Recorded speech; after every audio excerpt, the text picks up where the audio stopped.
Petite vidéo, conduire dans la capitale la plus dense du monde.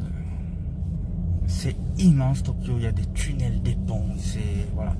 Alors, contrairement à des grandes villes françaises, on va pas dire que Paris, hein, même Marseille, même Nice, les grandes villes, hein, où il y a courtoisie, vous faire en... Voilà, vous avez compris. Eh ben, ici non, vous mettez le clignotant dans une intersection, c'est pour ça qu'il n'y a pas énormément d'embouteillage contrairement à Paris ou Marseille. Franchement, on parcourt depuis tout à l'heure, là on a une quinzaine de kilomètres à faire pour rentrer à notre hôtel. Et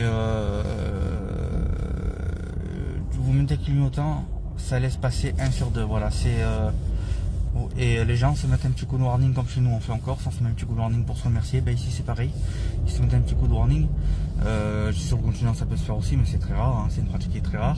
Non mais soyons clairs, vous habitez sur le continent, vous le savez. Vous habitez en France, voilà, ce continent, voilà, je parle de la France.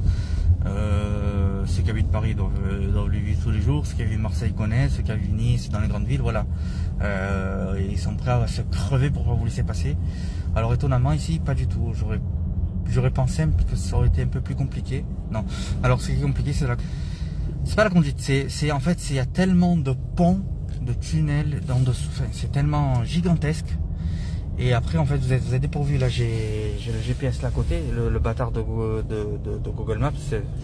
Clairement, faut faire attention à lui. Faut pas l'écouter, je le répète. C'est un vrai petit bâtard. Il vous induit en erreur. Ça m'a valu par la police. Je mets un rappel à l'ordre parce qu'ils ont compris que c'était pas volontaire. Il m'a dit tourne à droite, il m'a fait couper en fait comme si je faisais un demi-tour dans un où je ne pouvais pas faire. Et moi, avec le signalement, je n'ai pas vu parce que je l'aurais pas fait. Je suis pas là pour me faire remarquer, hein. Sinon je compte bien revenir parce que sinon voilà. Donc la conduite est assez complexe au niveau on va dire de l'architecture de Tokyo, qui est gigantesque. Mais dans l'ensemble, les gens sont assez courtois et ça va. Il faut faire très attention aux piétons parce qu'il y a des piétons partout. Bon, là, on n'est pas sur un pont, là, pas là où on est. Mais en ville, il faut faire attention, il y a des piétons, il y a beaucoup de cyclistes. Les enfants d'école maternelle, oui, bien les enfants d'école maternelle sont libres, rentrent chez eux tout seuls, à pied. Donc quand vous êtes passé dans le petit tunnel de Tokyo, ils peuvent déboucher de n'importe où. Et comme ils ont l'habitude que les Japonais sont disciplinés et font attention parce qu'ils ont l'habitude, moi c'est la chose qui est un peu ma hantise. Donc je fais très attention, je redouble, voire triple de vigilance.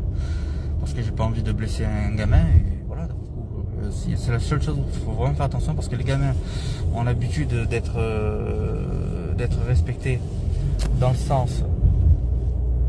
je tourne à droite.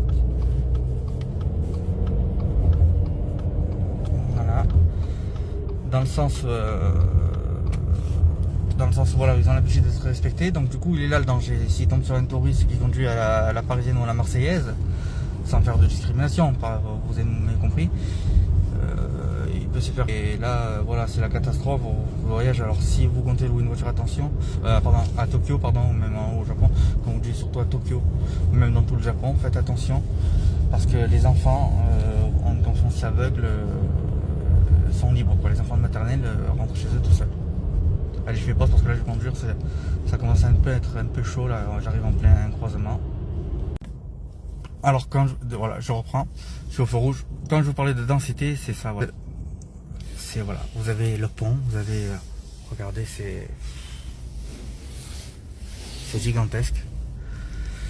Il y a plein d'intersections partout, c'est vraiment, après je vais arrêter de filmer, j'ai pas envie de me fracasser. J'ai envie de blesser personne surtout aussi. Et j'ai pas envie d'abîmer la voiture. Donc c'est vraiment chaud dans le sens où il y a plein d'intersections, de virages, et Google Maps n'est pas assez précis, quoi. Donc voilà. Hop, une STI12 qui est passée. Ah merde, on l'avait raté. On croise des soubs comme on croise des clients en France. Et donc du coup voilà, une négatie. Donc du coup, je vous le dis, si un jour vous venez au Japon, je vous le souhaite de tout cœur. C'est tout ce que je vous souhaite, c'est tout le mal que je vous souhaite. Si un jour vous venez au Japon, voilà, un homme averti, comme on dit, un homme averti en vaut deux. Bon allez, sur ce je vous laisse, je vais pas trop vous lasser avec des vidéos comme ceci. Je pense que tout ce qui vous intéresse c'est peut-être les vidéos de Subaru. Donc mais bon, c'est bien aussi de voir un peu comment ça se passe à Tokyo. Vous voyez un peu, il y a des intersections partout. Voilà, bon, il y a le feu rouge. Alors le feu rouge, voilà, vous savez, vous avez le marquage blanc là, il faut s'arrêter. C'est un peu à l'américaine. Voilà. Moi, la première fois, je me suis arrêté carrément à la bordure du feu rouge. J'ai fait cette bavure. Alors non, il faut s'arrêter à la bande blanche. Et le feu rouge est plus loin. Donc, vous voyez, regardez. Ça circule beaucoup. Ça circule, c'est pas bouché, mais c'est plein d'intersections, des virages partout. C'est vraiment... Voilà, là, je sais que je dois aller à gauche. Et là, je commence déjà à serrer les fesses parce que je suis sur la voie de droite. Et je crois que là, le marquage au sol me permet pas, et tant pis, on fait un détour. Voilà.